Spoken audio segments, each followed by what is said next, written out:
డాబా షవర్మా ఎట్ట తినాలంటే ఒక రోటీని ముందుగా ప్లేట్లో వేసి ఆ తర్వాత చికెన్ కూర అన్నీ మిక్సింగ్ చేసి బాగా కైమలా గుట్టి బాగా కసకస కైమలా గుట్టి కైమా గుట్టిన దాన్ని రోటీ మీద సన్నగా పరచాలి. లెగ్ పీస్ని కూడా బాగా చించి కూరతో కలిపి పైన చూపించే విధంగా మొత్తం రోటీ మీద పెట్టి ఖచ్చితంగా ఎర్రగడ్డలు బాగా చించేసి మధ్యలో పెట్టి ఒక రవ్వ మంచి నిమ్మకాయ ఒకటి పిండేసి నేసిన తర్వాత థమ్స్అప్ లేకపోతే ఫిరాదు కాబట్టి థమ్స్అప్ కూడా కొద్దిగా పోయాలి.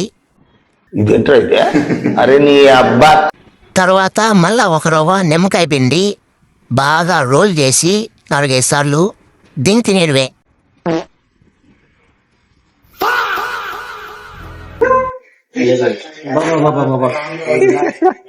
ఈ మాదిరి అందరు తింటారు